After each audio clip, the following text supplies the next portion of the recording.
चाहिए तो उस परम अक्षर ब्रह्म की शरण में जा, उसकी कृपा से ही तू परम शांति को और सनातन परम धाम को प्राप्त होगा। फिर उसके लिए ऑप्शन छोड़ दिया कि उसके लिए तत्वदर्शी संतों की खोज कर, वो संत जैसे बताएं तू वैसे भक्ति कर, तब तेरा पूर्ण कल्याण होगा। बोलो सतगुरुदेव।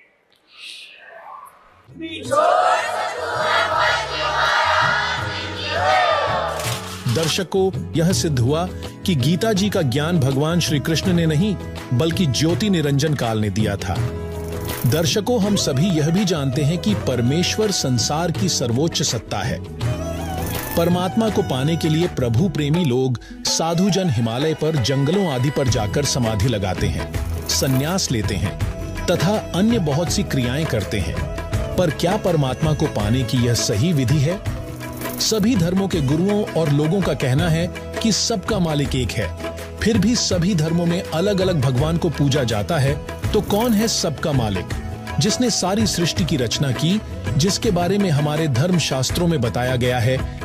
सवाल नंबर 11, पूर्ण परमात्मा कौन तथा कैसा है, कहां रहता है, कैसे मिलता है, किसने देखा है? पूरा विश्व असत्य ज्ञान से परिपूर्ण होता है, ओतप्रोत होता है, जिस कारण से हम भगवान को भी ठुकरा दिया हमने और उन महापुरुषों के अमृतवाणी को भी स्वीकार नहीं किया जिन्होंने परमात्मा को देखा और पाया था। उनमें से कौन कौन है? आदरणीय धर्मदास साहिब जी, आदरणीय मलकदास साहिब जी, आदरणीय नानक साहिब जी, आदरणीय दादू साहिब जी, आदरणीय गरीबदास साहिब जी, गांव छुड़ानी, जिला झज्जर, हरियाणा वाले, आदरणीय गीसा दास साहिब जी, गांव खेखड़ा, जिला बागपुर, पहले मेरठ था अब बागपुर हो गया, उत्तर प्रदेश में, और आदरणीय स्वामी रामानंद जी, काशी वाले ने। इन महापुरुषों को परमात्मा मिले, वो कबीर देव मिले, वो कबीर साहब मिले, अल्लाहू अकबर मिले और उनको सचखंड लेकर गए, सतलोक लेकर गए, जहां भगवान रहता है और जहां हम सभी रहा करते थे। हम अपनी गलती से यहां गलत स्थान पर आकर गिर गए और जब तक हम उस स्थान पर नहीं जा लेंगे तब तक ये जीव सुखी नहीं हो सकता। उन महापुरुषों को परमात्मा ने इसलिए परिचित करवाया कि वो गवाही देंगे कलयुग में कि हमने भगवान देखा और वो कहाँ रहता है। जो उन महापुरुषों ने ज्ञान दिया परमात्मा कैसा है, उसका नाम क्या है, वो कहाँ रहता है, उसकी प्राप्ति कैसे होती है, वो साकार है या निराकार है, स्वयं परमेश्वर ने आके बताया। और जिन्होंने भगवान को देखा, परमात्मा को देखा, उन्होंने वही बताया। और फिर जब दास के ऊपर कृपा की परमेश्वर ने अपने ही सदग्रंथों को खोजा तो उन सदग्रंथों में वही पाया जो भगवान ने बताया था। और परमात्मा से परिचित जिन महापुरुषों के अभी आपके सामने नाम गिनवाए, इनने भी वही बताया था। और जो साधना हमारे सदग्रंथों में लिखी है, सबसे पहला प्रश्न यही आता है मन में कि भगवान किसने देखा है। अभी दास ने आपके रूबरू जिन महापुरुषों के शुभ नाम की गिनाए, इन्होंने भगवान को देखा है, इन्होंने भगवान को पाया है। और भगवान कैसा है? भगवान साकार है, मनुष्य दृश्य है, हमरे ही उनिहार है, हमारा सृजनहार। हमारा भगवान हमारे ही जैसी उनिहार का है, यानी मनुष्य दृश्य ही है, लेकिन उसके सामर्थ्य में और जीव के सामर्थ्य में दिन और रात का अंतर है। वो सर्वशक्तिमान है, सर्वसृष्टि रचनहार है, सबका पालक है, लेकिन है मनुष्य जैसा ही। फिर तीसरा आता है कि परमात्मा मिलता कैसे है। जैसे ज्ञान भी हो जाएगा भगवान ऐसा है, भगवान वहाँ रहता है, परमात्मा ये सुख देता है, जब तक उसका समाधान नहीं मिला, उस स्थान को पाने की विधि प्रॉपर नहीं मिली, तो ज्ञान भी व्यर्थ है। तो अब वो साधना कौन सी है जिससे वो स्थान प्राप्त होगा, जो श्रीमद् भगवत गीता अध्याय नंबर 18 के श्लोक नंबर 62 में गीता अध्याय नंबर 15 के श्लोक नंबर 4 में वर्णन किया हुआ है कि अर्जुन तू सर्व भाव से उस परमेश्वर की शरण में जा। गीता ज्ञान दाता अपने से अन्य किसी समर्थ परमात्मा की शरण में जाने के लिए अर्जुन जी को कह रहा है, और उसकी शरण में जाने से ही तो परम शांति को और शाश्वत स्थान को, शाश्वत स्थान मीन जिसका कभी नाश ना हो, सत्यलोक, अविनाशी लोक, अमर लोक को प्राप्त होगा। और गीता ज्ञानदाता अपने विषय में कहता, गीता अध्याय नंबर 2 के श्लोक नंबर 12 में, गीता अध्याय नंबर 4 के श्लोक 5 और 9 में, गीता अध्याय नंबर 10 के श्लोक नंबर 2 में, कि अर्जुन तेरे और मेरे बहुत जन्म हो चुके हैं, तू नहीं जानता मैं जानता। इससे सिद्ध है कि गीता ज्ञानदाता अविनाशी नहीं है, और इसके साधक भी फिर अविनाशी स्थान प्राप्त नहीं कर सकते। गीता ज्ञानदाता 8वें अध्याय के 13वें श्लोक में गीता जी में कहता है कि अर्जुन मुझ ब्रह्म का केवल एक मंत्र है, और इसकी जो साधना करता है अंतिम सांस तक, मरते दम तक, वो इस ओम से मिलने वाली परम गति को प्राप्त होता है। ओम से मिलने वाली परम गति कौन सी है? ब्रह्मलोक। ओम ब्रह्म का मंत्र है, ओम के जाप से ब्रह्मलोक प्राप्त होता है। गीता अध्याय नंबर 8 के श्लोक नंबर 16 में स्पष्ट किया है कि ब्रह्मलोक में गए हुए प्राणी भी पुनर्वृत्ति में हैं, वो भी फिर जन्म और मृत्यु के इस चक्कर में गिरे ही रहते हैं। गीता अध्याय नंबर 15 के श्लोक नंबर 4 में कहा कि अर्जुन तत्वदर्शी संत की प्राप्ति के उपरांत परमेश्वर के उस परम पद की खोज करनी चाहिए, जहां जाने के बाद साधक फिर लौटकर कभी संसार में नहीं आते। और जिस परमेश्वर ने सब ब्रह्मांडों की रचना की है, जिससे संसार रूपी वृक्ष की प्रवृत्ति विस्तार को प्राप्त हुई है, यानी संसार रूपी वृक्ष का 15वें अध्याय के अंदर एक एग्जाम्पल है, फॉर एग्जाम्पल, उदाहरण के तौर पे बताया है कि ये सारा संसार समझो उल्टा लटका हुआ संसार तुल्य है, वृक्ष तुल्य है। ऊपर को जड़ तो पूर्ण परमात्मा परम अक्षर ब्रह्म है जो सबका पालन करता है। पेड़ का पालक मूल होता है, जड़ होती है, और बाकी जितना भी तना डार टहनियाँ पत्ते उस मूल से ही आहार प्राप्त करते हैं, खुराक प्राप्त करते हैं। तो वो सबका पालक है और उसी ने सब ब्रह्मांडों की रचना की है, केवल उसी की भक्ति करो। तो पुण्यात्माओं, आपका सौभाग्य है, आपकी किस्मत न्यारी है, और जिन पुण्यात्माओं को इस मनुष्य जीव, इस कलयुग के अंदर मानव शरीर प्राप्त है, तो वो बहुत ही पुण्यकर्मी प्राणी है पिछले जन्म जन्मांतर का, क्योंकि इस समय में मानव शरीर प्राप्त करना ये आम आत्मा के संस्कार नहीं है। और उससे भी अच्छी आत्माएं वो हैं जो सतलोक आश्रम बरवाला जिला हिसार में आकर दीक्षित हो रहे। धन है उनके माता पिता जिनसे जन्म लिया। यहाँ आने से आपका मोक्ष होगा, आपके परिवार का मोक्ष होगा, आपके सर्व संकट दूर होंगे।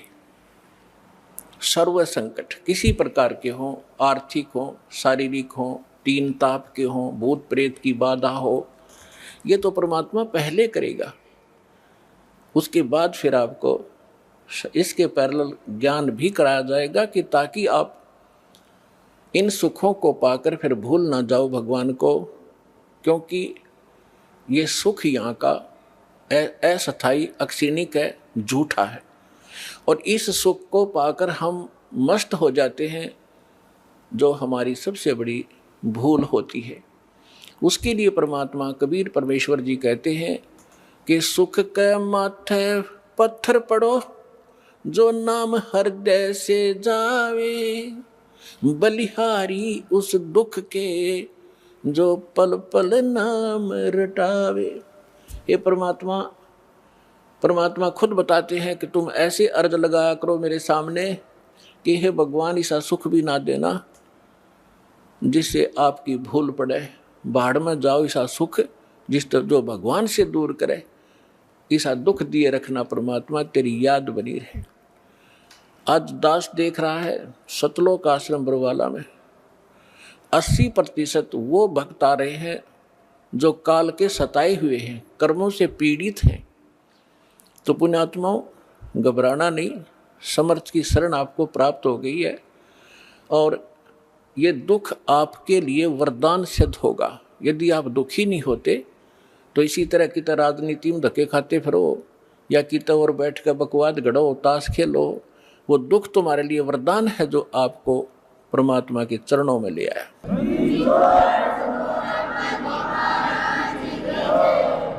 रमता राम जपो रे प्राणी, अब तो सुन ले राम कहानी। रमता राम यानी सर्वव्यापक, जिस परमेश्वर की असंख्य ब्रह्मांडों पर सत्ता है, ओवरऑल कंट्रोलर है, उसका नाम जपो रे प्राणी, अब तो सुन ले वो राम कहानी। उन देवी देवताओं की पूजा करते हो जो तुम्हें कभी सुख नहीं दे सकते, वो स्वयं सुखी नहीं, उनका अस्थायी समय सबका सब नाशवान है। थिर पकड़ थिर रही है, समर्थ की शरण गह कर ही आप सुखी हो सकते हो। समर्थ का शरणाग हो, रंग होरी हो, वाई कदे न हो ए काज राम रंग होरी हो। कहते समर्थ की शरण पकड़ो, ग्रहण करो, फिर कभी भी आपके ऊपर कोई आपदा नहीं आवेगी यदि आप मर्यादा में रहोगे। पर भी लेन जात है दुनिया, हमरा ज्ञान किने ना सुनिया। परमात्मा कितने दुखी होकर कहते हैं कि तुम पर भी लेन जाते हो, वहाँ पर कहीं पर कोई कुंभ का मेला लग जाता है, उस जोड़ में तालाब में जिसमें गधे भी ना नहावे, बड़े पानी भी ना पियो, और उसमें तुम नहाकर कल्याण समझते हो अपना। तुमसे पहले वहाँ मछलियाँ, मेंढक सभी विद्वान रहते हैं, उनका मोक्ष नहीं होता।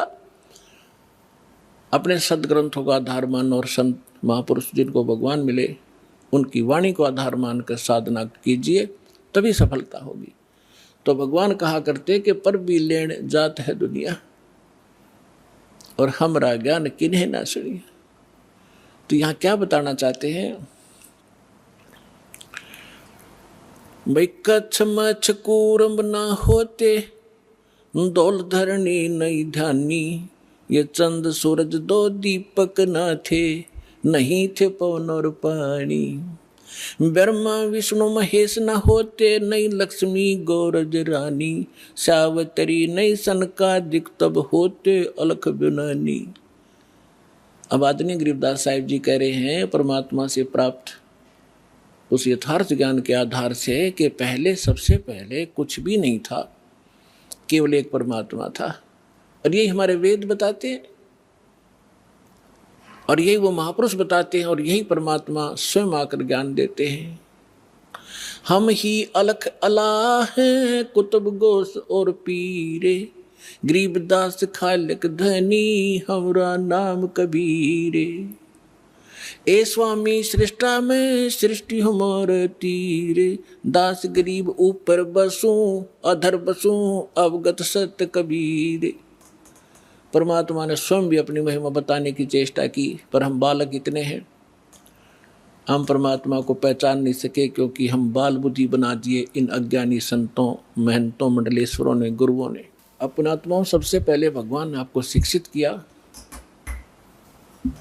और फिर इस ज्ञान को आप तक पहुंचाया। अब जितने भी आप यहाँ आए हो किसी भी धर्म मजहब से, सबसे पहले आपने ये ज्ञान सुना होगा तो बहुत बुरा लगा था, और आज आपको कैसा लग रहा है कि हे भगवान, अगर पृथ्वी पर ज्ञान है तो ये है ना, सब अज्ञान भरा पड़ा है।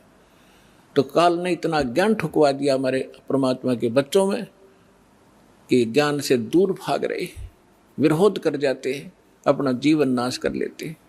लेकिन इसलिए परमात्मा ने आपको शिक्षित बनाया। आज बूढ़े से लेकर बालक तक सबको अक्षर ज्ञान है। अगर मान ले कोई बुजुर्ग रह भी रहा कि तक कोण में ना पढ़ जाओ तो उसके पोता पोती और उसके बेटे सारे शिक्षित तो बैठ कर समझाओगे कि नहीं पिताजी ऐसे है, यह सही लिखा है, इसमें गीता से हमने मिला लिया, तो भी मान जाएगा। तो इसलिए मालिक ने इस समय सेलेक्ट किया था कि जब बिचली पीढ़ी आवेगी और कलयुग 5505 बीत जाएगा, तब इस ज्ञान का हम ढोल के डंके पर प्रचार करेंगे और सब बच्चे मेरी शरण में आएंगे, सबका मोक्ष होगा। पूरे विश्व के बच्चे परमात्मा के ही बच्चे हैं, चाहे कोई हिंदू है, मुसलमान है, सिख है, ईसाई है, हम एक पिता के बच्चे। हम अपनी गलती से अलग अलग हो गए, हमें ज्ञान ठीक ना मिलने से हम भिन्न भिन्न हो गए।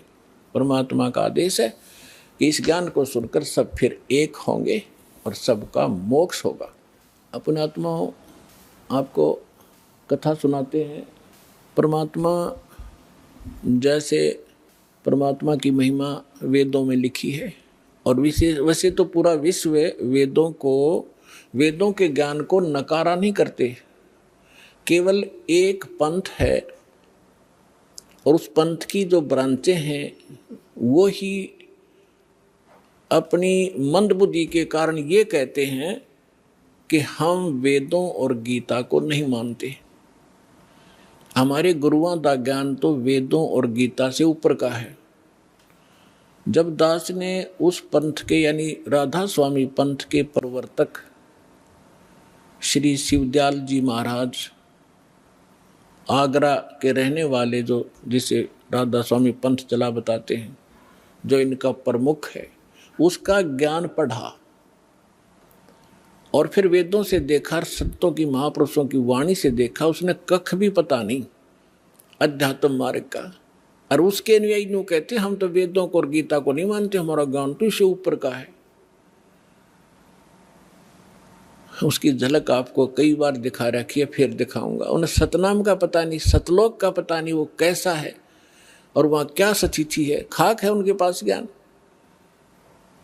और इनमें से राधा स्वामी पंथ से ही कौन से पंथ निकले हैं? धन धन सतगुरु सच्चा सौदा सिरसा और जगमाल वाली, और दनौद के अंदर ताराचंद, जय गुरुदेव मथुरा में, ठाकुर जी एक हुए हैं वो राधा स्वामी के ही, और दिल्ली के अंदर सावन कृपाल मिशन, और भी नरे बहुत गणे इनके पंथ। ये सारे समझो उसी कुएं का जल है जिसमें जल के स्थान पर कुछ भी नहीं है, खाली है।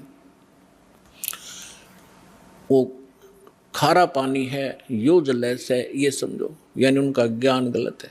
विश्व में कोई भी किसी भी मजहब का आदमी वेदों और गीता को नकारता नहीं, सब मानते। विशेषकर हिंदू धर्म तो मानता ही मानता है। तो दास आप ये समझाना चाहेगा कि जब वेदों में जो ज्ञान लिखा है, परमात्मा कैसा है, कहाँ रहता है, कौन है, कैसे मिलता है, तो फिर कम से कम हिंदू समाज ने पढ़े लिखे हो, एजुकेटेड हो, कोई बालक नहीं बतेरे दिन बहका लिया इन हमारे को, तो आपने तो मानना ही पड़ेगा कि जो वेदों में परमात्मा की डेफिनेशन लिखी है, परमात्मा की महिमा लिखी है, उसकी परिभाषा लिखी है, वो सत्य है। तो वो किसके ऊपर खरी उतरती है? बस 2 मिनट में फैसला हो जाएगा। हु इज गॉड, कौन है वो परमात्मा जिसके विषय में वेद गुण गाते हैं? ऋग्वेद मंडल नंबर 9 सूक्त 86 का मंत्र 26 और 27 में, ऋग्वेद मंडल नंबर 9 सूक्त 82 का 1 2 3 में, ऋग्वेद मंडल नंबर 9 सूक्त 54 मंत्र 3 में, ऋग्वेद मंडल नंबर 9 सूक्त 20 मंत्र 1 में, ऋग्वेद मंडल नंबर 9 सूक्त 1 मंत्र 8 और 9 में, ऋग्वेद मंडल नंबर 9 सूक्त 96 के 16 से 20 में, ऋग्वेद मंडल नंबर 9 सूक्त 94 के मंत्र 1 में, ऋग्वेद मंडल नंबर 9 सूक्त 95 के मंत्र नंबर 2 में, और भी अनेकों स्थानों पर। इसमें क्या लिखा है कि वो कबीर देव, कबीर साहब, कबीर भगवान, वो ऊपर सतलोक में, अमरलोक के तीसरे भाग में वहाँ बैठा है, सभी ब्रह्मांडों के ऊपर। भुवनो सर्व भुवनो ओपरी तिष्ठति, सभी ब्रह्मांडों के सभी भवनों के ऊपर विराजमान है और वो सिंहासन पर बैठा है जैसे राजा होते, राजा बैठते हैं, राजा के समान है, देखने में मनुष्य सदृश है। और वहां से गति करके आता है। अच्छी आत्मा जो नेक दृढ़ भक्त होते हैं उनको मिलता है, उनको तत्व ज्ञान से परिचित कराता है। और वो परमात्मा एक कवियों की तरह आचरण करता हुआ एक प्रसिद्ध कवि की भी उपाधि प्राप्त करता है और स्थान स्थान पर जाकर ऊंचे शोर में गरज गरज कर अपनी वाणी को स्वयं ही कहीं खड़ा होकर के बोलने लग जाता है और अपनी महिमा की वाणी को लोकोक्तियों के माध्यम से, दोहों के माध्यम से, शब्दों के माध्यम से, वाणी के माध्यम से वो बोल बोल कर गा के सुनाता है, जिस कारण से एक प्रसिद्ध कवियों में से भी एक प्रसिद्ध कवि कहलाता है। लेकिन वो भगवान होता है, वो समरस होता है। तो ये क्वालिटी किसके अंदर है? ये तो वेदों ने बताया। और फिर के भगवान मनुष्य सदृश है, वहां से चल कर आया, तख्त पर बैठा है, सिंहासन पर बैठा है। और जिन महापुरुषों के दास ने नाम गिनाए, एक बार फिर नाम गिनाता हूं, क्योंकि ऐसे महापुरुषों के बार बार नाम लेने से भी हमारी आत्मा शुद्ध होती है। आदरणीय धर्मदास साहिब जी, आदरणीय मुल्कदास साहिब जी, आदरणीय नानक देव साहिब जी, आदरणीय दादू साहिब जी, आदरणीय गरीबदास साहिब जी, गांव छुड़ाने, जिला जज्जर हरियाणा वाले, आदरणीय गीसा दास साहिब जी, गांव खेखड़ा, जिला बागपुर, उत्तर प्रदेश वाले, आदरणीय स्वामी रामानंद जी, काशी वाले।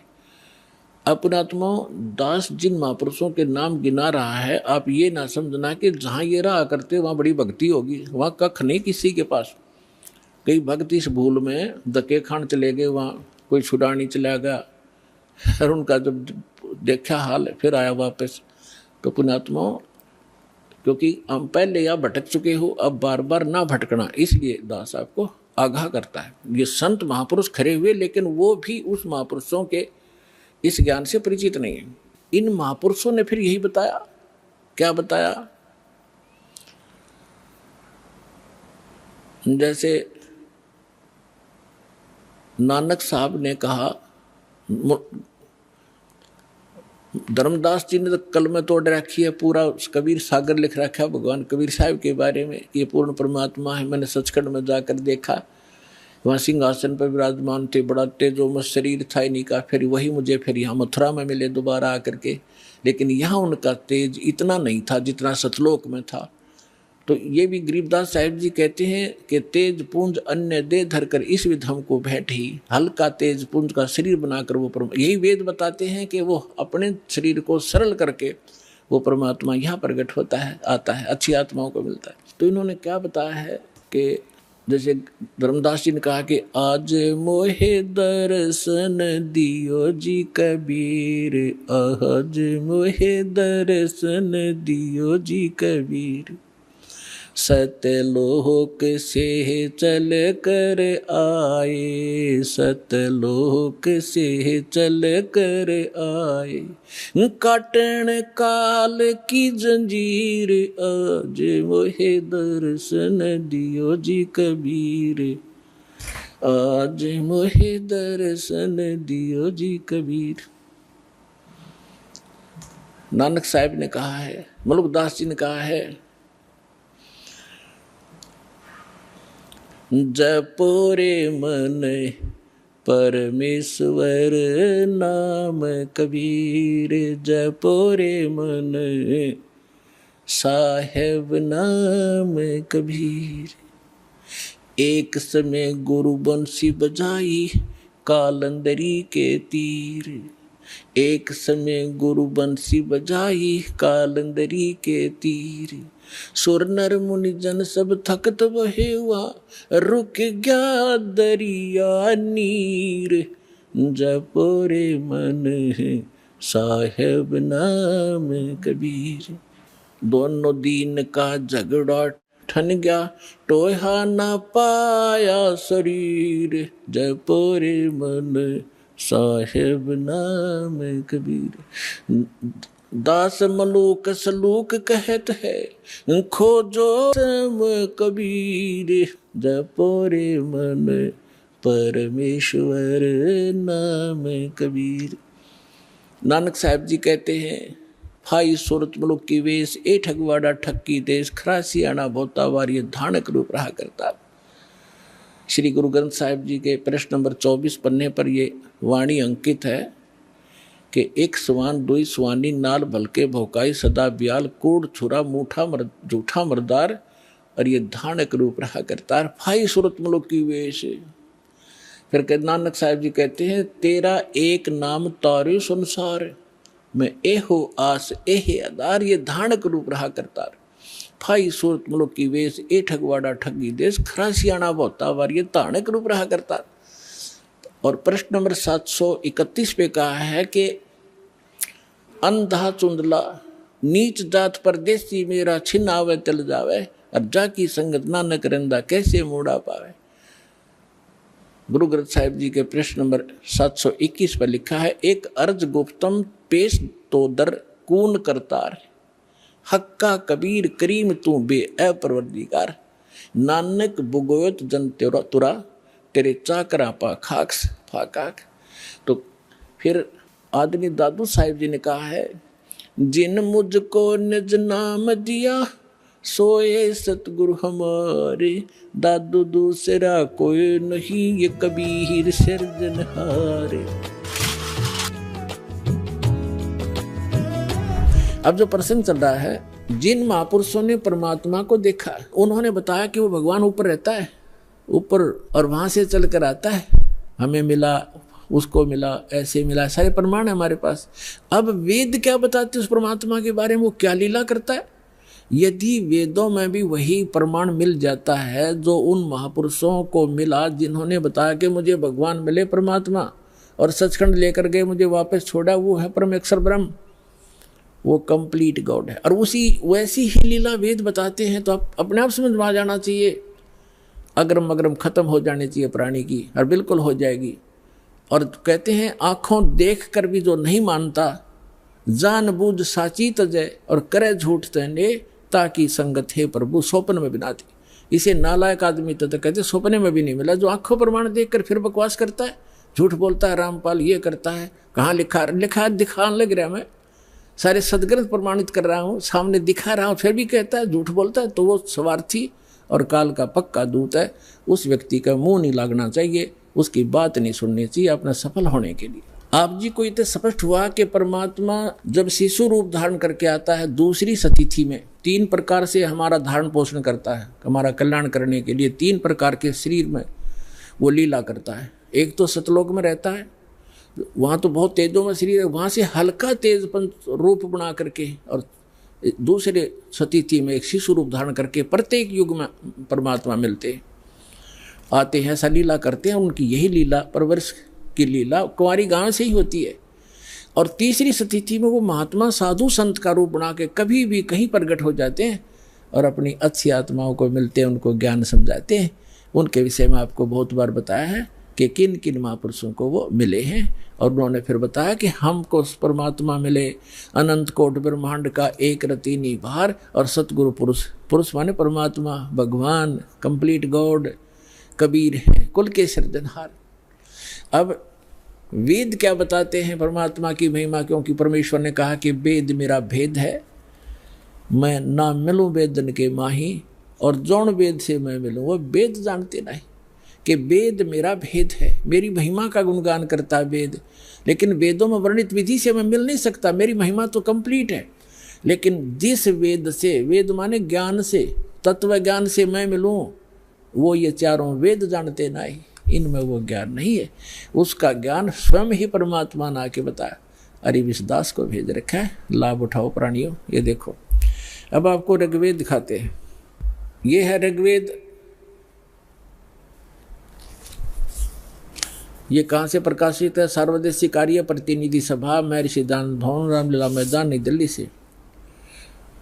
ये कौन इसके भाषा, आर्य भाषा भाषे, ये मुद्रक है।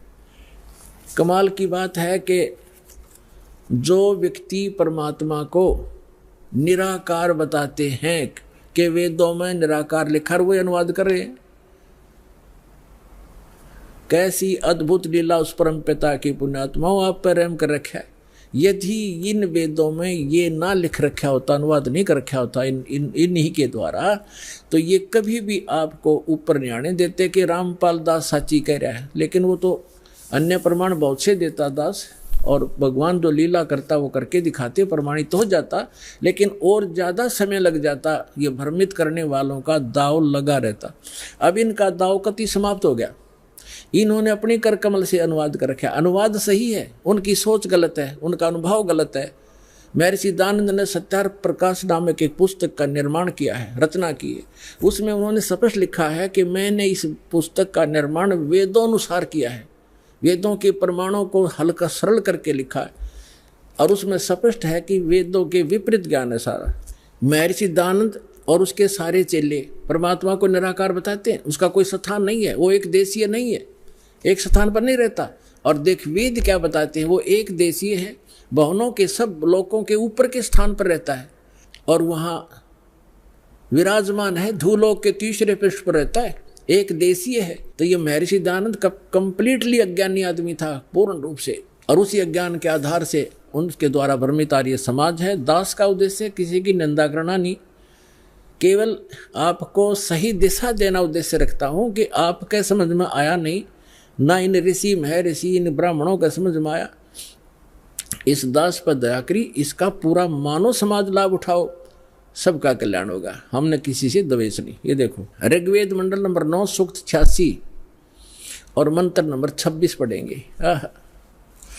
इसमें लिखा है कि यज्ञ करने वाले यजमानों के लिए परमात्मा, यज्ञ माने धार्मिक अनुष्ठान करने वाले यजमान माने भक्त, साधना करने वाले साधकों के लिए परमात्मा सब रास्तों को सुगम करता हुआ उनके विघ्नों यानी संकटों को मर्दन करता है, नष्ट करता है, उनको पवित्र करता हुआ और अपने रूप को सरल करता हुआ। क्योंकि सतलोक में परमात्मा का रूप आपको बताया दास ने कि बहुत तेजों में है। अगर वो एज इट इज आ जाए यहाँ पर उसी तेजो युक्त शरीर से, जिसके एक रोमकूप में करोड़ सूर्य करोड़ चंद्रमा मिला दे, इतनी रोशनी तो हमारी चरम दृष्टि नहीं दे सकती। हम देख सूर्य को नहीं देख सकते, और वो तो करोड़ों सूर्य एक रोमकूप में इतना प्रकाश इतनी चंद्रमा मिला दे। तो इसलिए परमात्मा अपने रूप को सरल करके आते हैं। जैसे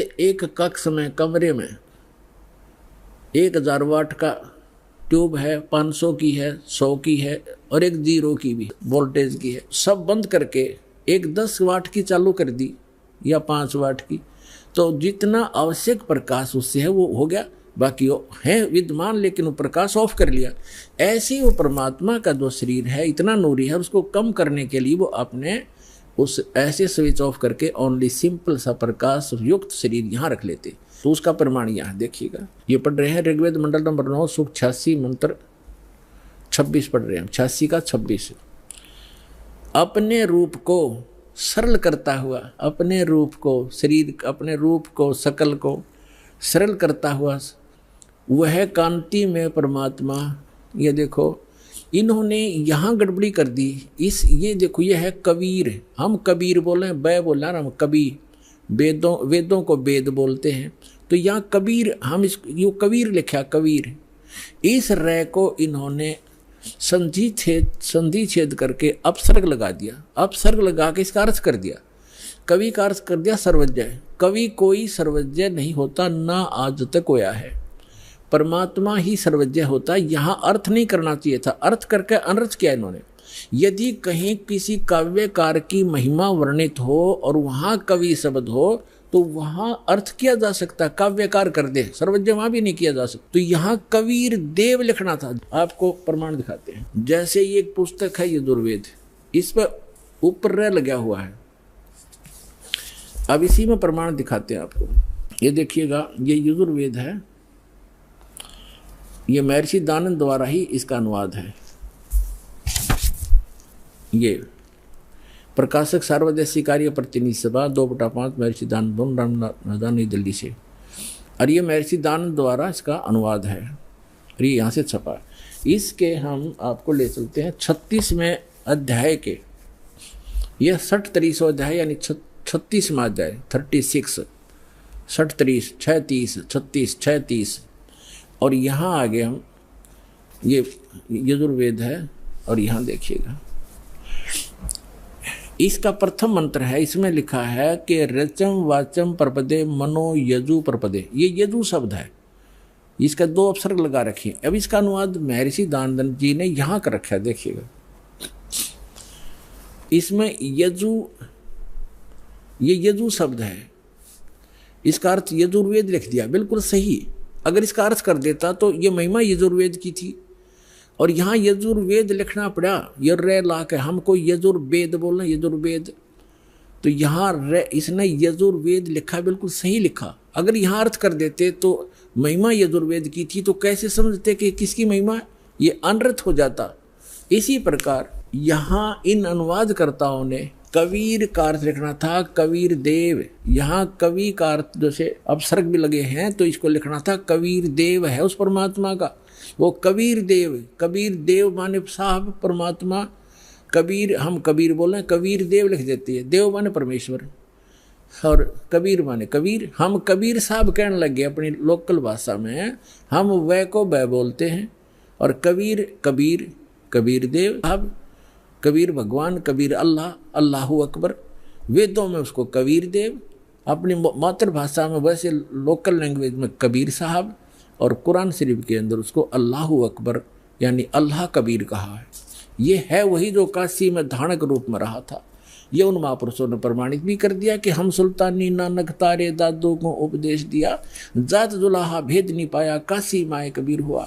अनंत कोट ब्रह्मांड का एक रति निभार, और सतगुरु पुरुष कबीर हैं ये कुल के सिरजनहार। उन्होंने फिर से ऋग्वेद ले लिया, यजुर्वेद रख दिया, क्योंकि अब हम इसको प्रमाणित कर रहे थे। ऋग्वेद मंडल नंबर 9 सूक्त 86 के मंत्र 26 को हम पढ़ रहे हैं। यहाँ आगे थे कि यज्ञ करने वाले यजमानों के लिए परमात्मा, यज्ञ माने धार्मिक अनुष्ठान, यानी साधना करने वाले साधकों के लिए परमात्मा, सीधा सार्थ बन जाता है। सब रास्तों को सुगम करता हुआ, यानी उनके विघ्नों को, संकटों को मर्दन करता है, अपने उनको पवित्र करता हुआ और अपने रूप को सरल करता हुआ, वह कांति में परमात्मा कबीर देव लिखना था यहाँ पर, कबीर देव। विद्युत के समान क्रीड़ा करता हुआ, जैसे बिजली आती है बड़े स्पीड से, वर्णीय पुरुष को प्राप्त होता है। वर्णीय माने अच्छी आत्मा को मिलता है। यहाँ देखो 27 में क्या कहा, वो कहाँ रहता है वो परमात्मा? जो परमात्मा ध्रुव लोक के यानी तेजो में लोक के तीसरे पृष्ठ पर रहता है, तीसरे पृष्ठ पर विराजमान है। अब यहाँ 2 कंसेप्ट तो कति क्लियर हो गए। वो परमात्मा ऊपर के लोक में रहता है, ध्रुव लोक के यानी तेजो में लोक के भी तीसरे स्थान पर। वहाँ 3 पार्ट है सतलोक के। ऊपर के जितने लोक हैं उनको 3 विभागों में बांटा हुआ है। तो उनके सबसे ऊपर के लोक में बैठा हो परमात्मा। और वहाँ से अब आगे दिखाते हैं, बिजली जैसी गति से आता है, जैसे बिजली 1 सेकंड में पहुंच जाती है, और अच्छी आत्माओं को मिलता है, और वो वहाँ ऊपर रहता है। और अब देखो ऋग्वेद मंडल नंबर 9 सूक्त 82 का मंत्र 1 दिखाते हैं, 1 और 2 आपको स्पष्ट कर देगा। ये देखिएगा, ऋग्वेद मंडल नंबर 9 सूक्त 82 और मंत्र नंबर इसका यहाँ 82 यहाँ से शुरू होता है। इसका मंत्र 1 है, ये रहा।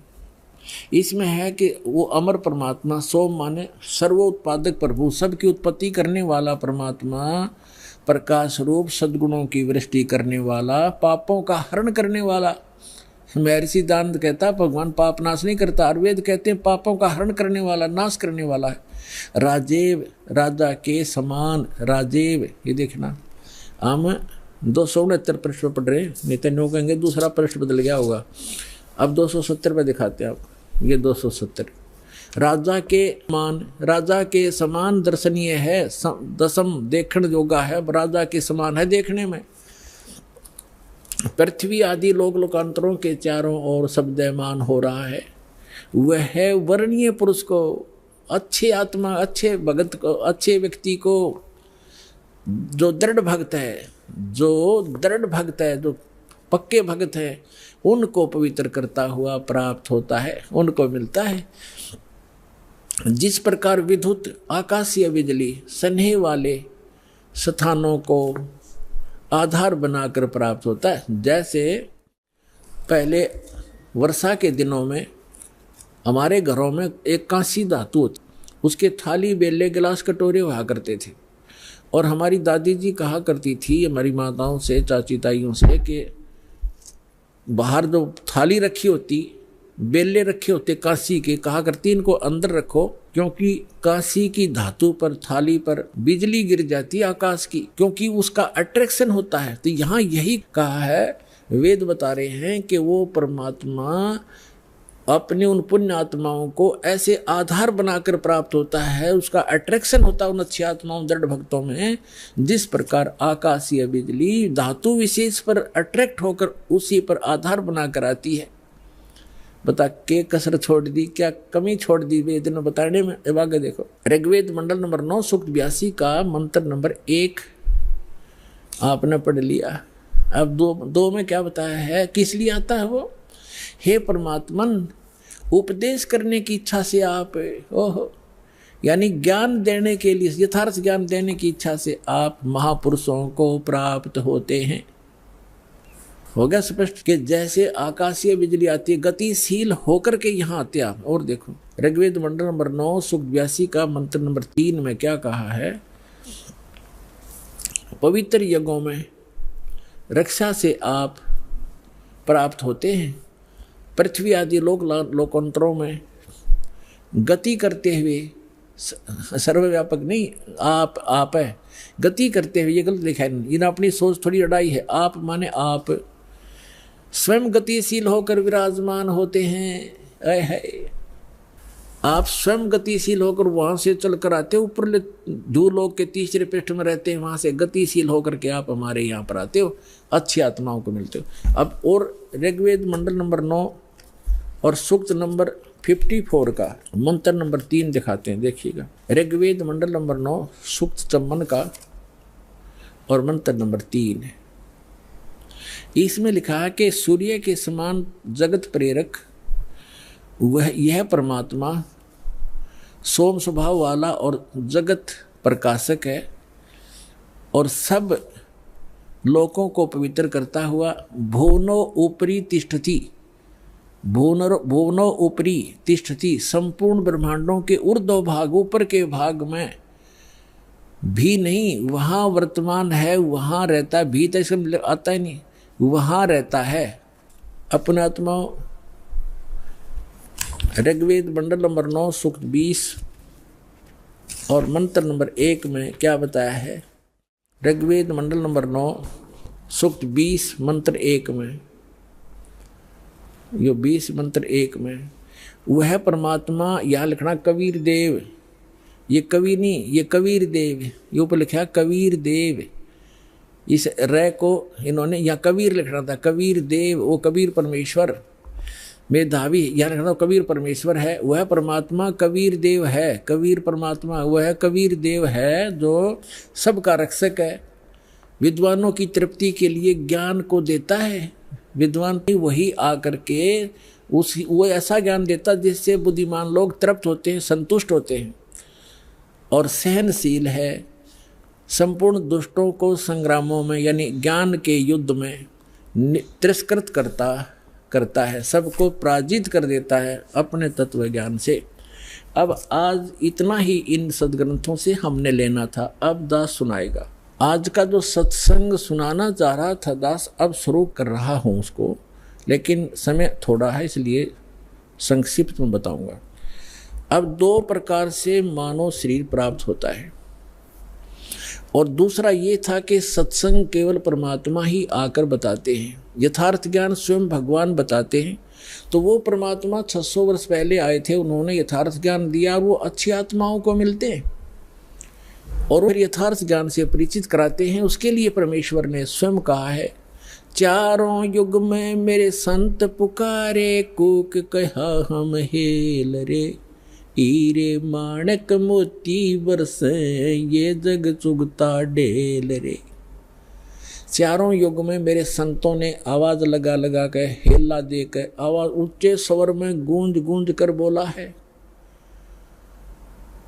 और हमने भी चारों युग में मेरे संत पुकारे, मेरे संत जो मुझसे परिचित हुए और कूक कहा हम हेल रे। हमने सब जगह आवाज लगा लगा कर ढोल के डंके पर कहा कि तुम साधना गलत कर रहे हो, तुम अपने ग्रंथों से परिचित नहीं हो बच्चों। हम जो ज्ञान दे रहे हैं ये मोक्षदायक है, तुम्हारा पाप नाश करेगा, तुम्हें सुख देगा।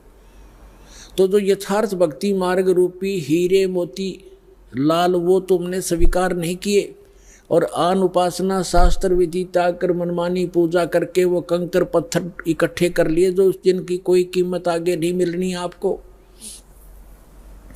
तो यहां बताते हैं चारों युग में संत पुकारे, कूक कहा हम हेल रे। और ये सत साधना मोक्षदायक ज्ञान और भक्ति रूपी हीरे माणक मोती बरसें ये जग चुगता ढेर रे। हमरा ज्ञान किन्हें ना सुनिया और पर भी लेन जात है दुनिया। हमारा ज्ञान कोई सुनता नहीं और वहाँ पर भी में नहाने जाते हैं उस तालाब में जहाँ इन शास्त्र विरुद्ध ज्ञान देने वाले साधकों ने संतों ने मिसगाइड किया हुआ है। वहाँ कुंभ का मेला लगेगा, उस तालाब में नहाने से मोक्ष हो जाएगा। आपसे पहले तो कछुए मछलियाँ मेंढक रहते हैं, वही मुक्त हो जाते हैं, आपसे पहले उसके अंदर ही पड़े हैं वो। अरे बोले आदमियों, है कहीं गीता जी में लिखा कहीं पर ये जा करके पर भी लेकर आओ, या कोई अन्य मंत्र जाप करो, या श्राद्ध निकालो। बल्कि मना किया है श्रीमद् भगवद गीता में 9वें अध्याय के 25वें श्लोक में कहा है कि जो भूत पूजते हैं वो भूत बनते हैं, जो देवों की पूजा करते हैं देवलोक में जा करके उनके नौकर लगते हैं, वहाँ चले जाते हैं, और जो पितर पूजते हैं वो पितर लोक में चले जाते हैं, और मेरे पूजने वाले मुझे प्राप्त होते हैं, यानी ब्रह्मलोक में चले जाते हैं। और फिर वो 18वें अध्याय के 62वें श्लोक में कहता है कि उस परमात्मा की शरण में जा जहाँ जिसकी कृपा से तू परम शांति को सनातन परम धाम को प्राप्त होगा। तो कहीं पर भी पूरी श्रीमद् भगवद गीता में ना कोई तीर्थ ना व्रत और ना ही किसी अन्य उपासना का प्रमाण है। तो हमने शास्त्र विधि अनुसार साधना करनी है जो हमारे सदग्रंथ बताते हैं।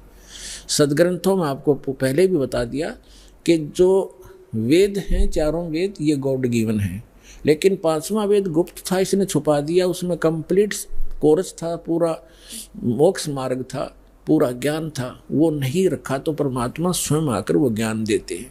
उस ज्ञान के अंदर ये पूरा कोर्स है मोक्ष प्राप्ति का, यहाँ के सुख प्राप्ति का, आपके संस्कार में प्रारब्ध में आपकी किस्मत में लिखे हुए पाप को टालने का। ये साधन वालक ने वर्णित किया है जो दास के पास उपलब्ध है, इसको प्राप्त करो। दर्शकों, जैसा कि हम सभी जानते हैं कि जितने भी धर्म गुरु है अधिकतर राम, हरे कृष्ण, हरि ओम, ओम नमः शिवाय, राधे राधे आदि नाम जाप जपने के लिए देते हैं, तथा अन्य पंथों में 5 नाम ओंकार, निरंकार, ज्योति निरंजन, सोहम, सतनाम भी दिए जाते हैं। और इनको 3-4 घंटे के लिए समाधि में बैठकर जाप करने के लिए कहा जाता है। क्या किसी भी धर्मशास्त्र या श्रीमद् भगवत गीता या वेदों में इन 5 नाम और समाधि अभ्यास का प्रमाण मिलता है? तो दर्शकों, यहां से एक विचारणीय प्रश्न यह भी उठता है कि सवाल नंबर 12 समाधि अभ्यास राम, हरे कृष्ण, हरि ओम, हंस 3 व 5 नामों तथा वाहेगुरु आदि आदि नामों के जाप से सुख एवं मुक्ति संभव है या नहीं?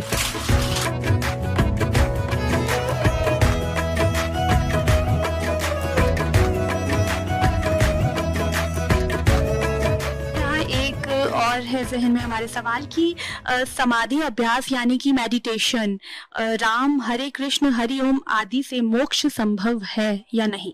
पुणात्मा, अब जो हरे राम, हरे कृष्ण, सीताराम, राधे श्याम, राधे राधे ये नाम जाप करते हैं, ये गीता जी के विरुद्ध है।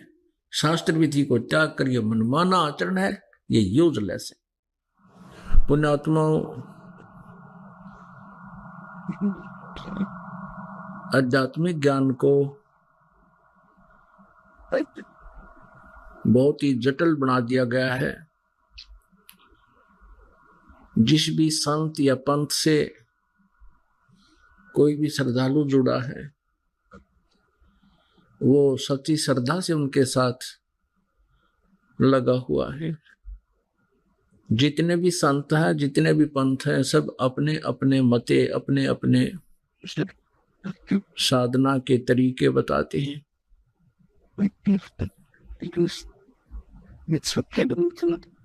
श्रीमद् भगवत गीता अध्याय नंबर 16 के श्लोक नंबर 23 में कहा है कि शास्त्र विधि को त्याग कर जो मनमाना आचरण करते हैं, जो मनमानी पूजाएं करते हैं, मनमाने नाम जाप करते हैं, जो सदग्रंथों में प्रमाण नहीं है जिनका, तो वो अपना जीवन व्यर्थ कर रहे हैं। उनको न तो कोई सुख होता है, न उनको सिद्धि प्राप्त होती है, और न ही उनकी परम गति होती है, अर्थात यूजलेस। इसलिए श्रीमद् भगवत गीता जी अध्याय नंबर 16 के मंत्र 24 में तुरंत कहा है, इससे तेरे लिए अर्जुन कर्तव्य और अकर्तव्य की व्यवस्था में शास्त्र ही प्रमाण है। अर्थात जो साधना करनी चाहिए और जो त्यागनी चाहिए, जो नहीं करनी चाहिए, उसके लिए सदग्रंथ ही प्रमाण है। जो सदग्रंथों में लिखी पूजा की विधि है वही कीजिए। उसको त्याग कर अपना मनमानी कोई साधनाएं करते हो तो शास्त्र विरुद्ध साधना होने से, शास्त्र विधि त्याग कर मनमाना आचरण होने से, मनमानी पूजाएं होने से वो व्यर्थ है। जैसे कुछ श्रद्धालु हरे राम हरे कृष्ण, कृष्ण कृष्ण हरे हरे,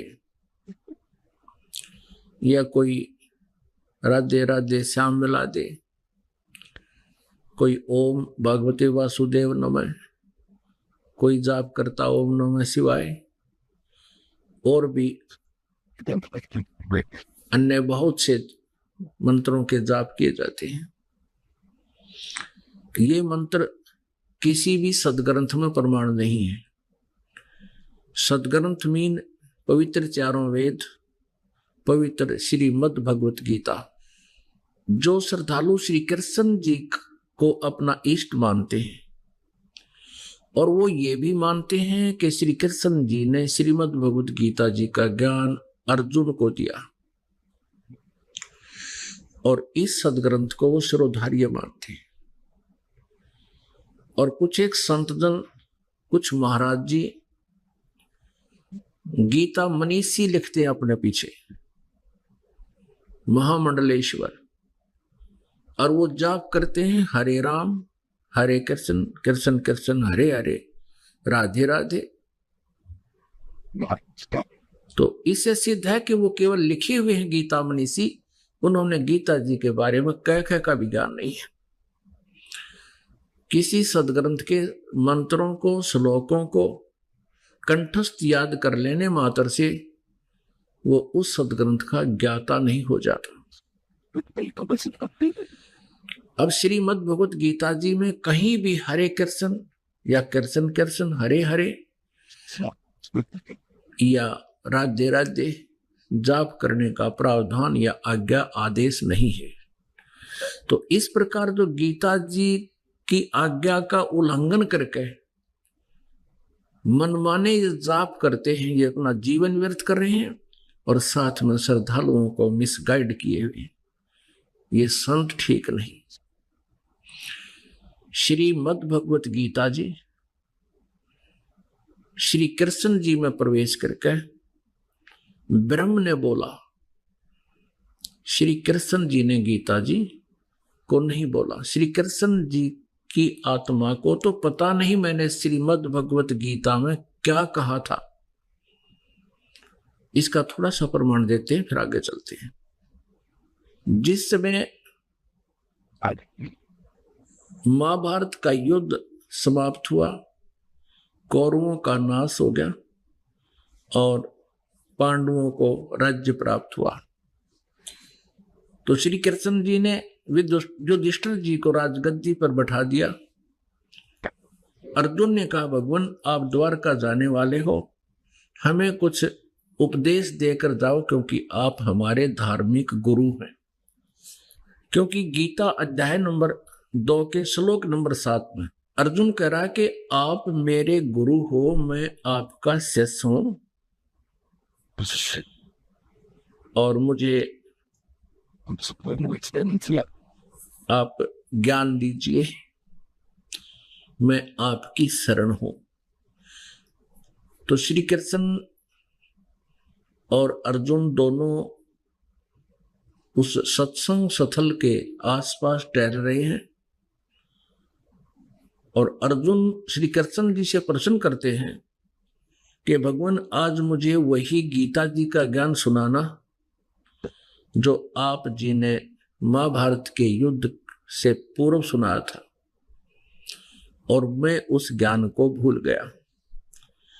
अब श्री कृष्ण जी कहते हैं कि अर्जुन तू बड़ा श्रद्धाहीन है, तेरी बुद्धि अच्छी नहीं है और तूने उस ज्ञान को याद क्यों नहीं रखा। और स्वयं श्री कृष्ण जी कहते हैं अब मुझे उसका पूरा पूरा सिमरण होना असंभव है। उस समय तो मैंने योग युक्त होकर उस ज्ञान को बोला था, परमात्म ज्ञान को। विचार करनी बात है पुण्यात्माओं कि जब श्री कृष्ण जी युद्ध के भयंकर समय में योग युक्त हो सकते हैं, तो अब पीसफुल शांति समय में योग युक्त होना और आसान है। वास्तविकता यह है कि श्री कृष्ण जी को पता ही नहीं कि उसने क्या बोला था गीता जी। श्री कृष्ण जी में ये काल प्रवेश कर गया जो 21 ब्रह्मांड का स्वामी है, जो श्रीमद् भगवत गीता अध्याय नंबर 11 के श्लोक नंबर 32 में कह रहा है कि मैं काल हूं और सबको खाने के लिए आया हूं। ये काल कौन है? ये श्री ब्रह्मा जी, श्री विष्णु जी, श्री शिव जी के पिताजी हैं। अब आपको जो प्रसंग है वहां पर आते हैं कि महाभारत में प्रमाण है श्री कृष्ण जी को पता ही नहीं गीता में क्या बोला था। ये देखिएगा संक्षिप्त महाभारत, गीता प्रेस गोरखपुर से प्रकाशित है। संक्षिप्त महाभारत द्वितीय खंड और संपादक तथा संशोधक है जय दयाल गोविंद का, गीता प्रेस गोरखपुर से प्रकाशित है। प्रकाशक एवं मुद्रक है गीता प्रेस गोरखपुर, गोविंद भवन कार्यालय कोलकाता का संस्थान। ये देखिएगा इसके 667 पृष्ठ पे श्री कृष्ण का अर्जुन से सिद्ध महर्षि और कश्यप का संवाद। यहां देखिएगा, जन्मे जय ने पूछा ब्रह्मन, शत्रुओं का नाश हो जाने के बाद जब महात्मा श्री कृष्ण और अर्जुन सभा में बैठकर वार्तालाप कर रहे थे, उसमें उनमें क्या क्या बातचीत हुई? वैशंपायन जी ने कहा, राजन, श्री कृष्ण के सहित अर्जुन ने जब अपने राज्य पर पूरा अधिकार प्राप्त हो गया तो वे दिव्य सभा में आनंद के साथ रहने लगे। एक दिन सब जनों से घिरे हुए वे दोनों मित्र स्वेच्छा से घूमते घूमते सभा मंडप के ऐसे भाग में पहुंचे जो स्वर्ग के समान सुंदर था। पांडुनंदन अर्जुन श्री कृष्ण के साथ रहकर बहुत प्रसन्न थे। उन्होंने एक बार उस रमणीय सभा की ओर दृष्टि डालकर भगवान से यह वचन कहा, देवकी नंदन, जब युद्ध का अवसर उपस्थित था उस समय मुझे आपके माध्यम का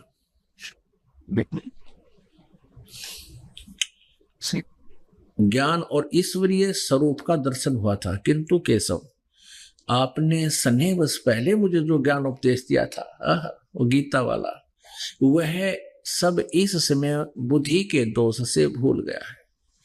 उन विषयों को सुनने के लिए बारंबार मेरे मन में उत्कंठा होती है। इधर आप जल्दी ही द्वारका जाने वाले हो, अतः पुनः वह सब विषय मुझे सुना दीजिए, यानी वो 18 के 18 अध्याय गीता जी के फिर सुना दीजिए। वैशंपायन जी कहते हैं कि अर्जुन के ऐसे कहने पर वक्ताओं में श्रेष्ठ महातेजस्वी भगवान श्री कृष्ण ने उन्हें गले से लगाकर इस प्रकार उत्तर दिया। श्री कृष्ण बोले, अर्जुन, उस समय मैंने तुम्हें अत्यंत गोपनीय विषय का श्रवण कराया था। अपने स्वरूप भूत धर्म सनातन पुरुषोत्तम तत्व का परिचय दिया था और नित्य लोकों का भी वर्णन किया था, किंतु तुमने जो अपनी नासमझी के कारण उस उपदेश को याद नहीं रखा, यह जानकर मुझे बड़ा खेद हुआ है। उन बातों को अब पूरा पूरा स्मरण होना संभव नहीं जान पड़ता। पांडुनंदन, निश्चय ही तुम बड़े श्रद्धाहीन हो, तुम्हारी बुद्धि अच्छी नहीं जान पड़ती। अब मेरे लिए उस उपदेश को ज्यों का त्यों दोहरा देना कठिन है, क्योंकि उस समय योग युक्त होकर मैंने परमात्म तत्व का वर्णन किया था। पुण्यात्माओं, ये स्पष्ट हो गया। श्री कृष्ण जी ने गीता जी के विषय में क्या नहीं पता। अब क्या कह रहे हैं, स्वयं तो कह रहे हैं कि मुझे अब वो पूरा ज्यों का तो दोहराना बड़ा कठिन है, मुझे याद नहीं आ सकता। अर्जुन पर डांट लगा रहे हैं कि तुम बड़े श्रद्धाहीन हो, तुम्हारी बुद्धि अच्छी नहीं है, तुमने वो ज्ञान याद क्यों नहीं रखा। अब ये दास तो सत्संग करता है और पहली बार कोई श्रोता सुनता है, उस 2 घंटे का सत्संग उसको मुश्किल से 20-30% याद रहेगा। और इस दास को से कभी सुन लेना, उस विषय को तुरंत सुना दूंगा। और यदि मेरे अंदर कोई प्रेत बोल रहा है, कोई भूत बोल रहा है, अन्य आत्मा बोल रही है, फिर मैं यही शब्द बोलूंगा जो श्री कृष्ण जी ने अर्जुन को बोला। अब फिर साथ में श्री कृष्ण जी कह रहे हैं कि मैंने उस समय योग युक्त होकर उस परमात्म तत्व का ज्ञान कहा था, यानी श्री कृष्ण जी से अन्य कोई परमात्मा है, उस परमात्म तत्व का ज्ञान कहा था योग युक्त होकर। अब जब युद्ध के समय, भयंकर समय में योग युक्त हो सकते हैं, तो अब तो पीसफुल था उस समय, तो सारे कोई दुख नहीं, कोई परेशानी नहीं थी उस समय, तो और आसानी से योग युक्त हो जाना चाहिए था श्री कृष्ण जी ने। वास्तविकता ये है कि श्री कृष्ण जी नहीं चाहते थे ये युद्ध हो। पहले शांति दूत बनकर भी गए थे और 3 बार पांडव और कौरवों को समझाने की चेष्टा की थी कि युद्ध मत करो, विनाश हो जाएगा और ये सब संपत्ति यहीं रह जाएगी, तुम मृत्यु को प्राप्त हो जाओगे। लेकिन वो नहीं माने थे। अंत में भगवान ने ये भी कह दिया था कि एक तरफ मेरी सेना होगी, एक तरफ मैं होऊंगा और मैं हथियार भी नहीं उठाऊंगा। भगवान ये चाहते थे कि किसी तरह ये पांडव ही मान जाए और ये युद्ध ना हो, लेकिन जो भी था नई बात सिरा चढ़ी। और भगवान श्री कृष्ण जी ने कौरवों की सभा में, जब दुर्योधन और ने भगवान श्री कृष्ण जी की बात को नहीं स्वीकारा था, जब श्री कृष्ण जी ने यहां तक कह दिया था कि तुम 5 गांव दे दो पांडवों को, ये युद्ध टल जाएगा, और दुर्योधन नहीं माना था, तब तो भगवान ने उनको कई कटु बातें कह दी कि तू इंसान नहीं है दुर्योधन, तू शैतान व्यक्ति है। अरे कहाँ 5 गांव, कहाँ आधा राज्य, तो विनाश के लिए उत्पन्न हुआ है। इन बातों से दुखी होकर, दुख मानकर दुर्योधन ने चाहा कि श्री कृष्ण को कैद कर लो, अरेस्ट कर लो। उस समय श्री कृष्ण जी ने अपना विराट रूप दिखाया, जिससे वो शिव की आंखें चुंधिया गई और वो सहन नहीं कर सके और भगवान वहां से निकल कर चले गए। अपने आत्माओं, जब महाभारत के युद्ध में आमने सामने सेना खड़ी होगी, अब अर्जुन ने तो यही बात कही जाकर के कि मैं युद्ध नहीं चाहता, इस युद्ध के अनर्थ से, ऐसे जुल्म से तो हम भीख मांग कर खा लेंगे, मैं 5 गांव भी नहीं चाहता। यदि श्री कृष्ण जी होते, उस समय श्री कृष्ण जी के अंदर काल प्रवेश कर गया, उसमें श्री कृष्ण जी की आत्मा को दबा दिया, इस 21 ब्रह्मांड के स्वामी इस काल ने श्री कृष्ण जी के शरीर में प्रवेश कर लिया। नहीं तो श्री कृष्ण जी कह देते कि ठीक है, कुछ नहीं बिगड़ा अर्जुन, चल चलेंगे। उसी समय वो काल आके श्री कृष्ण जी में प्रवेश कर गया। वो कैसे प्रवेश करता है ये दिखाते हैं। श्रीमद् भगवत गीता अध्याय नंबर 7 के श्लोक नंबर 24 और 25 में कहा कि मैं कभी किसी के सामने प्रकट नहीं होता, मैं कभी किसी के सामने अपने वास्तविक रूप में प्रकट नहीं होता। और ये बुद्धिहीन व्यक्ति मुझे कृष्ण मान रहे हैं, आई एम नॉट कृष्ण। देखिएगा, श्रीमद् भगवत गीता, गीता प्रेस गोरखपुर से प्रकाशित है। जयदयाल गोविंद का इसके अनुवादक है। अध्याय नंबर 7 का और श्लोक नंबर 24। बुद्धिहीन मेरे अनुत्तम अविनाशी परम भाव को न जानते हुए, बुद्धिहीन पुरुष ये व्यक्ति मेरे अनुत्तम माने घटिया अटल नियम को नहीं जानते, मेरे भाव को नहीं जानते कि मैं किसी के सामने नहीं आता। अव्यक्तम माम व्यक्तिम आपनम मन्यते, मुझे अव्यक्त माने मुझ छुपे हुए को मैं गुप्त रहता हूं अपनी योग माया से, और ये मुझे व्यक्ति भाव में प्राप्त हुआ मानते हैं, मुझे कृष्ण मान रहे हैं, आई एम नॉट कृष्ण। मुझे मनुष्य की भांति जन्म लेकर यानी श्री कृष्ण मान रहे हैं, मैं कृष्ण नहीं। आगे देखो 25 में, ये 25 में आए 7 में जाएगा। अपनी योग माया से छिपा हुआ मैं सबके प्रत्यक्ष नहीं होता, मैं कभी किसी के सामने नहीं आता, इसलिए यह अज्ञानी जन समुदाय मुझ जन्म रहित अविनाशी परमेश्वर को नहीं जानता। मैं अपनी योग माया से छिपा हुआ हूं, मैं सबके प्रत्यक्ष नहीं होता। अपने आत्माओं, ये काल जो है, इसने जो गीता जी अध्याय नंबर 10 और 11 में जो अपना विराट रूप दिखाया है, ये इसका वास्तविक रूप है।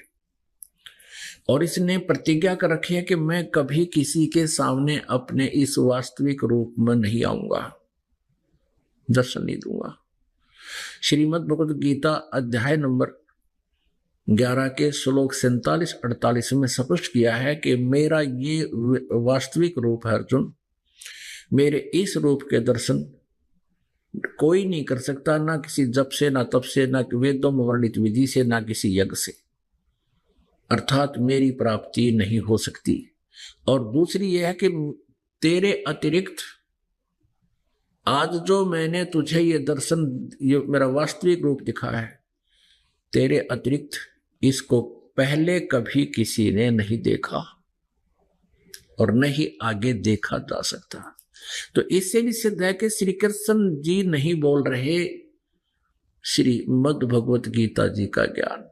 यदि श्री कृष्ण जी बोल रहे होते तो ये शब्द नहीं कहते कि मैंने तेरे से अतिरिक्त पहले किसी ने मेरा विराट रूप नहीं देखा था, क्योंकि कौरवों की सभा में श्री कृष्ण जी अपना विराट रूप दिखा चुके थे। पुण्यात्मा समझदार को संकेत ही काफी होता है। अब हम अपने प्रसंग पर आते हैं कि ये काल कैसे बोलता है, कैसे प्रवेश होकर बोलता है। ये गीता जी अध्याय नंबर 4 के श्लोक नंबर 5 और 9 में कहता है, अर्जुन तेरे और मेरे बहुत जन्म हो चुके, तू नहीं जानता मैं जानता हूं, और मेरे जन्म और कर्म अलौकिक हैं।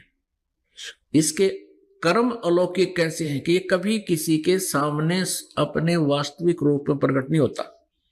जैसे सिद्धों ने, ऋषियों ने, महर्षियों ने, साधकों ने परमात्मा की स्तुति की, उसके दर्शन चाहे, तो ये क्या करता है, किसी को विष्णु जी के रूप में दर्शन दे देता है, और वो साधक फिर इस सतगुण विष्णु को ही पूर्ण परमात्मा मानकर भ्रमित हो जाते। इसका प्रत्यक्ष प्रमाण आपको देते कि एक समय देवताओं और राक्षसों का युद्ध हो गया। देखिएगा श्री विष्णु पुराण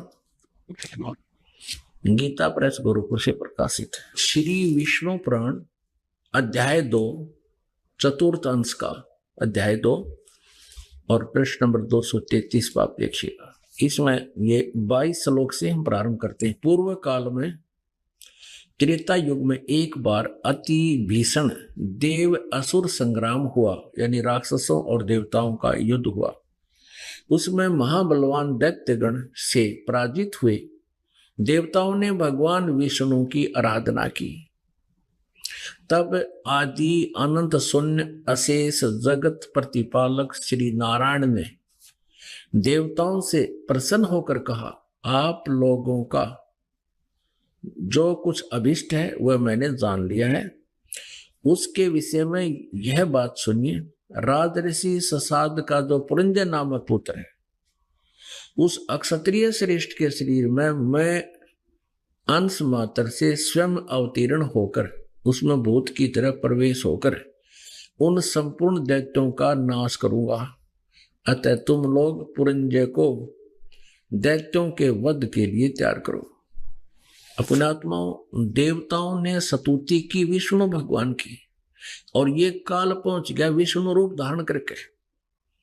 और इसने क्या कहा कि मैं उस ससाद के पुत्र पुरंजय के अंदर प्रवेश करूंगा और फिर राक्षसों ने मार दूंगा। इसके कर्म अलौकिक ऐसे। अब देखिए अन्य प्रमाण श्री विष्णु पुराण चतुर्थंश अध्याय 3 में। श्री विष्णु पुराण चतुर्थंश अध्याय 3 और पृष्ठ नंबर 242 पर यहां देखिए। पूर्व काल में रसातल में मोने नामक 6 करोड़ गंधर्व रहते थे। उन्होंने समस्त नाग कुल के प्रधान रतन और अधिकार छीन लिए थे। गंधर्वों के पराक्रम से अपमानित उन नागेश्वरों द्वारा स्तुति किए जाने उसके श्रवण करने से जिनकी विकसित कमल सदृश आंखें खुल गई हैं, निंद्रा के अंत में जागे हुए उन जलशाही भगवान सर्वदेवेश्वर को प्रणाम कर उनसे नागगण ने कहा, इन गंधर्वों से उत्पन्न हुआ हमारा भय किस प्रकार शांत हो। तब आदि अनंत रहित भगवान पुरुषोत्तम ने कहा, युग काल था ब्रह्म कहा कि योनासव के पुत्र मानधाता का जो यह प्रकुत्स नामक पुत्र है, मानधाता का जो प्रकुत्स नामक पुत्र है, उसमें प्रविष्ट होकर मैं प्रेत की तरह उसमें प्रविष्ट होकर मैं उन संपूर्ण दुष्ट गंधर्वों का नाश कर दूंगा। पुण्यात्मा, ठीक इसी प्रकार जैसा अभी आपने पढ़ा कि प्रकुत्स के अंदर प्रवेश होकर इसने गंधर्वों का नाश कर दिया, उधर पुरंजय के अंदर प्रकट होकर के असुरों का नाश कर दिया। इस काल ने, ब्रह्म ने, इसको ब्रह्म कहो, सरपुरुष कहो या ज्योत स्वरूपी काल कहो, ये ऐसे लीला करता है। ठीक इसी प्रकार जब श्री अर्जुन ने कहा कि मैं युद्ध नहीं करूंगा, इसको पता था कि श्री कृष्ण जी भी कह देगा मैं, भाई ठीक है चल, क्योंकि ये सतोगुण भगवान है, ये युद्ध के बिल्कुल विपरीत थे। तो उसी समय ये काल ऐसे प्रवेश कर गया जैसे प्रकुत्स और पुरंजय में प्रवेश करके इसने जुल्म कर दिए। ऐसे ही एक महाभारत का जुल्म इस काल ने ब्रह्म ने करवा दिया। तो पुण्यात्माओं, जब हम श्रीमद् भगवत गीता जी को सिरोधार्य मानते हैं, और ये सदग्रंथ सही है क्योंकि गीता जी में आध्यात्मिक ज्ञान सही है। रही बात युद्ध करवाने की, ये उसका अपना उद्देश्य था, उसका अपना स्वार्थ था इस काल का। अब पुण्यात्माओं, अब जो हरे राम हरे कृष्ण सीताराम राधे श्याम राधे राधे ये नाम जाप करते, ये गीता जी के विरुद्ध है। शास्त्र विधि को त्याग कर ये मनमाना आचरण है, ये यूजलेस है। अब श्रीमद् भगवत गीता जी अध्याय नंबर 8 के श्लोक नंबर 13 में ये काल यानी ब्रह्म बोल रहा है, ये कह रहा कि ओम इति एकाक्षरम ब्रह्म व्यवहारन माम अनुसमरण यह प्रयाति तदंदेहम स याति परमाम गतिम।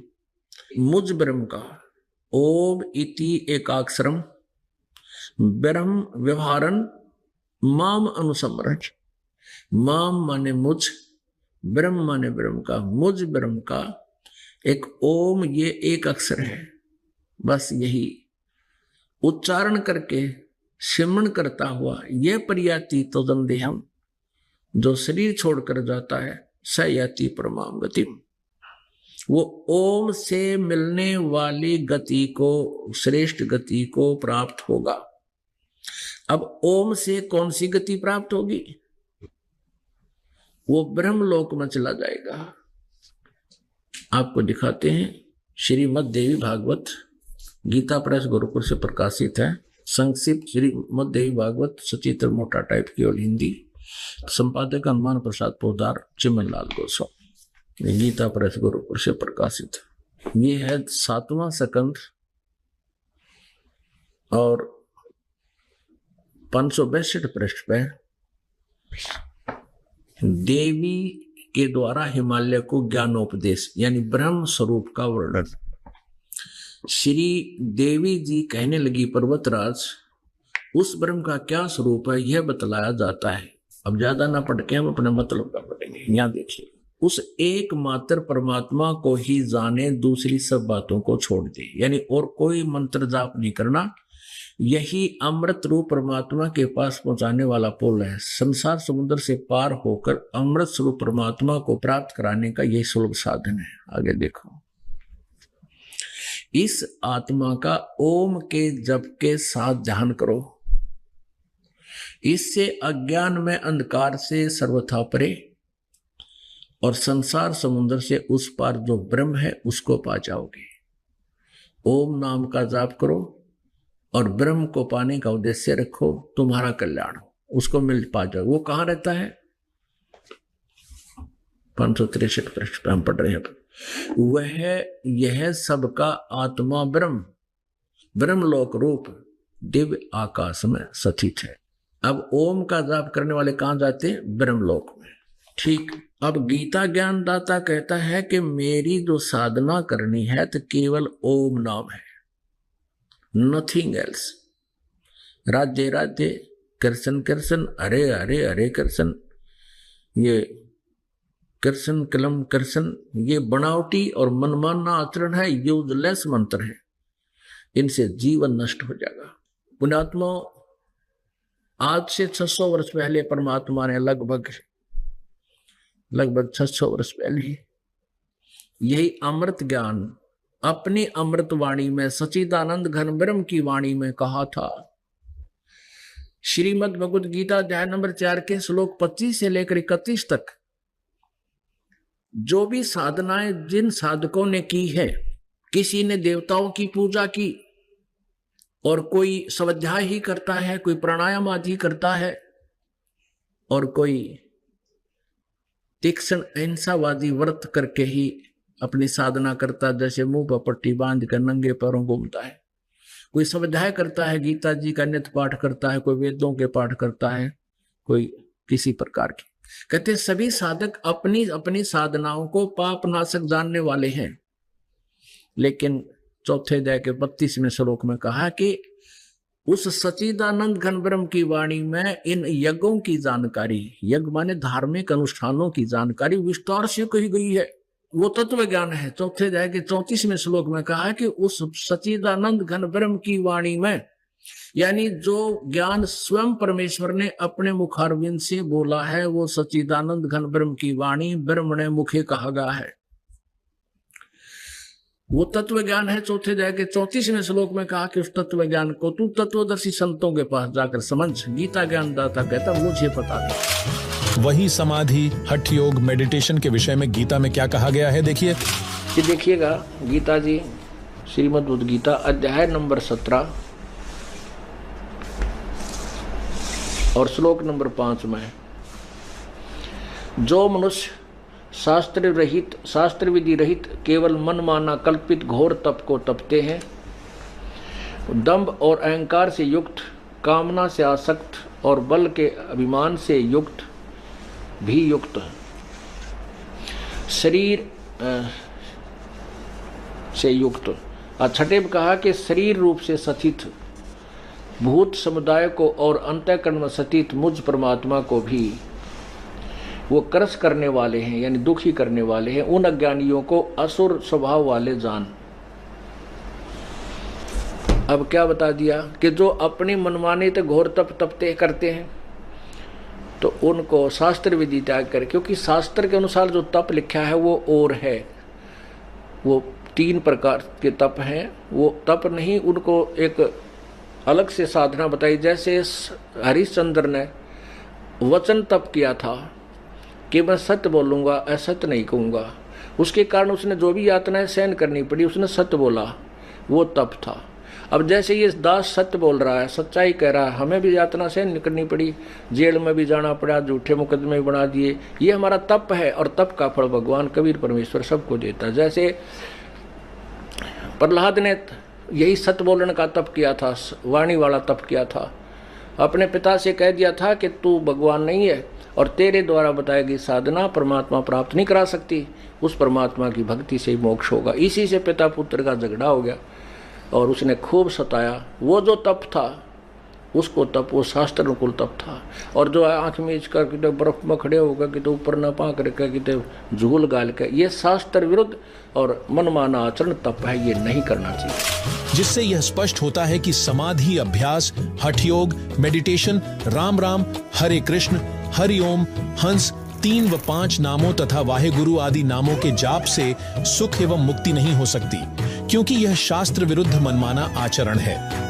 दर्शकों, इस वीडियो में अभी हमने जाना कि हमारे धर्म गुरु आज तक हमें हमारे सदग्रंथों के विरुद्ध मनमाना आचरण करवाते रहे, जिसके कारण हम आज भी इस काल जाल में फंसे हुए हैं। तीर्थ, व्रत, तर्पण, श्राद्ध आदि को हमारे सदग्रंथों में मनमाना आचरण बताया गया है, जिससे साधक को कोई भी लाभ प्राप्त नहीं होते।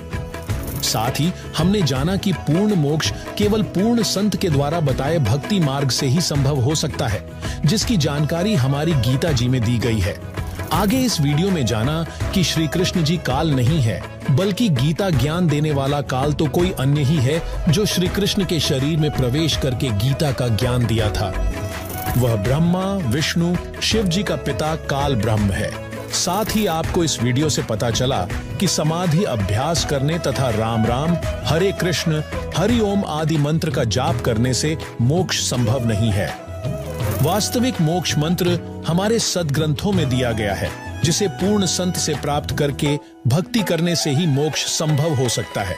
दर्शकों, साथ ही हमें संत रामपाल जी महाराज ने वेदों से प्रमाणित करके दिखाया है कि परमात्मा कबीर जी हैं, जो अपने अमर लोक सतलोक में रहते हैं तथा वहां से सशरीर आकर अपनी पुण्य आत्माओं को मिलते हैं। अधिक जानकारी के लिए देखिए संत रामपाल जी महाराज यूट्यूब चैनल, जिसमें आपको अध्यात्म से जुड़े अनेक गूढ़ रहस्यों